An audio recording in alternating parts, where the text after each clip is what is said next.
ನಮಸ್ಕಾರ ಎಲ್ರಿಗೂ ರೋಚಕ ಯೂಟ್ಯೂಬ್ ಚಾನಲ್ಗೆ ಸ್ವಾಗತ. ಪ್ರಜ್ವಲ್ ರೇವಣ್ಣ ಪೆನ್ ಡ್ರೈವ್ ವಿಚಾರದಲ್ಲಿ ಹೊಸ ವಿಚಾರಗಳು ಹೊರಗಡೆ ಬರ್ತಾ ಇದೆ. ದಿನದಿಂದ ದಿನಕ್ಕೆ ಹೊಸ ಸ್ಫೋಟಕ ಮಾಹಿತಿಗಳು ಒಂದೊಂದಾಗಿ ಬಿಚ್ಕೊಳ್ತಾ ಇದೆ.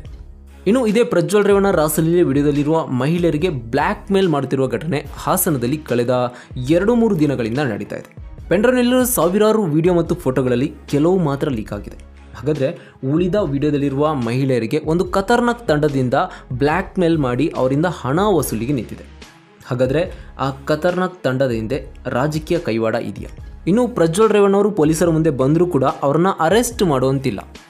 ಅಂದರೆ ಅವರ ಮೇಲೆ ಗಂಭೀರವಾದಂಥ ಕೇಸ್ ಇನ್ನೂ ದಾಖಲಾಗಿಲ್ಲ. ಯಾಕೆ ಅವರ ಮೇಲೆ FIR ಹಾಕಿಲ್ವಾ ಅಥವಾ ಅವರ ಮೇಲೆ ಗಂಭೀರವಾದಂಥ ಕೇಸ್ ಇನ್ನೂ ಯಾಕೆ ದಾಖಲು ಮಾಡಿಲ್ಲ ಎಲ್ಲದನ್ನು ಕೂಡ ಈ ವಿಡಿಯೋದಲ್ಲಿ ನೋಡ್ತಾ ಹೋಗೋಣ. ಅದಕ್ಕಿಂತ ಮುಂಚೆ ಯಾರೆಲ್ಲ ನಮ್ಮ ಚಾನಲ್ನ ಸಬ್ಸ್ಕ್ರೈಬ್ ಮಾಡಿಲ್ಲ ಅಂತಂದರೆ ಈ ರೀತಿಯ ಮಾಹಿತಿಗಾಗಿ ನಮ್ಮ ಚಾನಲ್ನ ಸಬ್ಸ್ಕ್ರೈಬ್ ಮಾಡಿ. ಈ ವಿಡಿಯೋ ಇಷ್ಟ ಆದಲ್ಲಿ ಈ ವಿಡಿಯೋಗೊಂದು ಲೈಕ್ ಕೊಡಿ. ಪೆನ್ ಡ್ರೈವ್ ಬಗ್ಗೆ ವಿದೇಶದಿಂದ ಪ್ರಜ್ವಲ್ ರೇವಣ್ಣ ಮೊದಲ ಬಾರಿಗೆ ಪ್ರತಿಕ್ರಿಯೆ ಕೊಟ್ಟಿದ್ದಾರೆ. ಅಶ್ಲೀಲ ವಿಡಿಯೋ ವೈರಲ್ ಆಗ್ತಿದ್ದಂತೆ ಪ್ರಜ್ವಲ್ ರೇವಣ್ಣ ಜರ್ಮನಿಗೆ ಎಸ್ಕೇಪ್ ಆಗಿದ್ರು.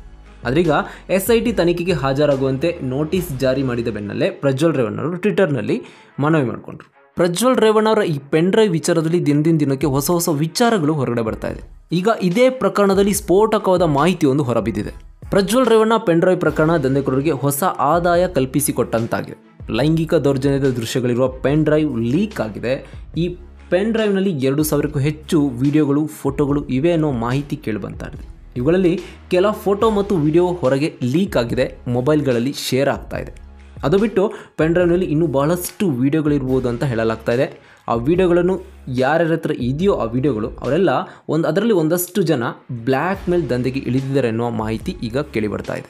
ಒಂದು ಮಾಹಿತಿಯ ಪ್ರಕಾರ ಈ ದಂಧೆಕೋರರ ತಂಡ ಏನಿದೆ, ಈ ಪೆನ್ ಡ್ರೈವ್ನ ವಿಡಿಯೋ ಮತ್ತು ಫೋಟೋದಲ್ಲಿರುವ ಮಹಿಳೆಯರನ್ನು ಸಂಪರ್ಕ ಮಾಡಿ ಅವರಿಗೆ ಬ್ಲ್ಯಾಕ್ ಮೇಲ್ ಮಾಡಿ ಹಣ ವಸೂಲಿಗೆ ನಿಂತಿದೆ. ಕಳೆದ 2-3 ದಿನಗಳಿಂದ ಹಾಸನದಲ್ಲಿ ಈ ದಂಧೆ ನಡೀತಾ ಇದೆ. ಕೆಲವು ಮಹಿಳೆಯರು ಈ ದಂಧೆಕೋರರಿಗೆ ಹಣವನ್ನು ಕೊಟ್ಟಿರ್ಬೋದು ಅಂತ ಹೇಳಲಾಗ್ತದೆ. ಚುನಾವಣೆಗೆ ಕೆಲ ದಿನಗಳ ಮುನ್ನ ಈ ಪೆನ್ ಡ್ರೈವ್ ಪ್ರಕರಣ ಬೆಳಕಿಗೆ ಬಂದಿತ್ತು. JDS ಸಂಸದ ಪ್ರಜ್ವಲ್ ರೇವಣ್ಣ ಹಲವು ಮಹಿಳೆಯರ ಮೇಲೆ ಲೈಂಗಿಕ ದೌರ್ಜನ್ಯ ಎಸಗಿರುವ ವಿಡಿಯೋ ರೆಕಾರ್ಡಿಂಗ್ ಮತ್ತು ಫೋಟೋಗಳು ಈ ಪೆನ್ ಡ್ರೈವ್ನಲ್ಲಿ ಇದೆ ಅಂತ ಹೇಳಲಾಗ್ತದೆ. DK ಶಿವಕುಮಾರ್ ಬಳಿ ಈ ಪೆನ್ ಡ್ರೈವ್ ಇದೆ ಎನ್ನುವ ಮಾತುಗಳು ಕೂಡ ಕೇಳಿಬಂದಿತ್ತು. HD ಕುಮಾರಸ್ವಾಮಿ ಅವರು ಪೆನ್ ಡ್ರೈವ್ ಪ್ರಕರಣದ ರೂವಾರಿ DKಶಿಯತ್ತ ಬೊಟ್ಟು ಮಾಡಿ ತೋರಿಸಿದರು. ರೇವಣ್ಣರ ಕಾರ್ ಡ್ರೈವರ್ ಆದ ಕಾರ್ತಿಕ್ ಈ ಪೆನ್ ಡ್ರೈವನ್ನು ಹೊಳೆನರಸೀಪುರದ BJP ನಾಯಕ ದೇವರಾಜೇಗೌಡರಿಗೆ ಕೊಟ್ಟಿದ್ದೇನೆ ಅಂತ ಹೇಳಿದರು.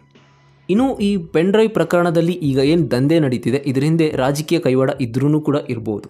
ಇವರಿಗೆ ಯಾವಾಗ ಬೇಕೋ ಆವಾಗ ಪೆನ್ ಡ್ರೈವ್ನಿಲ್ಲ ವಿಡಿಯೋನ ಸೋಷಿಯಲ್ ಮೀಡಿಯಾಗಳಲ್ಲಿ ಹರಿಬಿಡ್ತಾ ಇದ್ದಾರೆ. ಯಾರಿಗೆ ಬೇಕೋ ಅವರಿಗೆ ಈಸಿಯಾಗಿ ಸಿಗ್ತಾ ಇದೆ. ಇವರ ರಾಜಕೀಯ ಆಟಕ್ಕೆ ಮಾನ ಮರ್ಯಾದೆ ಹೋಗ್ತಿರೋದು ಆ ಪೆನ್ ಡ್ರೈವ್ನಲ್ಲಿರುವ ಮಹಿಳೆಯರದು. ಇದನ್ನು ತಡೆಯೋದಕ್ಕೆ ಸರ್ಕಾರ ಯಾವುದೇ ರೀತಿಯಾದಂಥ ಪ್ರಯತ್ನ ಮಾಡ್ತಿಲ್ಲ ಅನ್ನೋದೇ ವಿಪರ್ಯಾಸ. ಸಂಸದ ಪ್ರಜ್ವಲ್ ರೇವಣ್ಣ ಅಶ್ಲೀಲ ವಿಡಿಯೋ ಕೇಸ್ ಕುರಿತಾಗಿ ದಾಖಲಾದ FIR ನೋಡಿದರೆ ಅದರಲ್ಲಿ ಯಾವುದೇ ಗಂಭೀರ ಆರೋಪಗಳಿಲ್ಲ.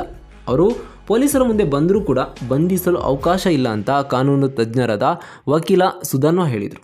ಪ್ರಜ್ವಲ್ ರೇವಣ್ಣ ಪ್ರಕರಣದ ಕುರಿತಾಗಿ ಮಾತನಾಡಿದ ಅವರು, ನಾನು FIR ನೋಡಿದ್ದೇನೆ. ಅದರಲ್ಲಿ 354A ಮತ್ತು 354D ಸೆಕ್ಷನ್ ಅನ್ವಯ ಕೇಸ್ ದಾಖಲಾಗಿದೆ. ಕೇಸ್ ರಿಜಿಸ್ಟರ್ ಮಾಡಿದ ಎಲ್ಲ ಸೆಕ್ಷನ್ಗಳು ಕೂಡ ಸುಲಭವಾಗಿ ಜಾಮೀನು ಪಡೆದುಕೊಳ್ಬೋದು. ಈ ಕೇಸಲ್ಲಿ ಅತಿ ಹೆಚ್ಚು ಅಂದರೆ ಕೇವಲ 3 ವರ್ಷ ಶಿಕ್ಷೆ ಆಗ್ಬೋದು ಅಂತ ಅಂದರು. ಅಷ್ಟೇ ಅಲ್ಲದೆ ಪೊಲೀಸರು ನೋಟಿಸ್ ಜಾರಿಗೊಳಿಸಿದ ನಂತರ ಆರೋಪಿ ಪ್ರಜ್ವಲ್ ರೇವಣ್ಣ ನೇರವಾಗಿ ವಿಚಾರಣೆಗೆ ಹಾಜರಾದರೂ ಅವರನ್ನು ಪೊಲೀಸರು ಬಂಧಿಸುವಂತಿಲ್ಲ. ಜೊತೆಗೆ ಪ್ರಜ್ವಲ್ ಅವರು ವಿಚಾರಣಾ ಅಧಿಕಾರಿಗಳ ಮುಂದೆಯೇ ಜಾಮೀನು ಪಡೆದುಕೊಳ್ಬೋದು.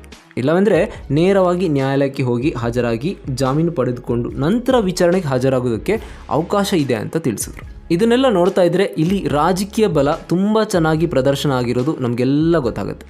ಇನ್ನು SIT ತನಿಖೆ ಆದಮೇಲೆ ಏನೆಲ್ಲ ಬೆಳವಣಿಗೆ ಆಗುತ್ತೆ ಅಂತ ಕಾದು ನೋಡಬೇಕು. ಇದರ ಬಗ್ಗೆ ನಿಮ್ಮ ಅನಿಸಿಕೆ ಏನು ಎಂಬುದನ್ನು ನಮಗೆ ಕಮೆಂಟ್ ಮೂಲಕ ತಿಳಿಸಿ. ಧನ್ಯವಾದಗಳು.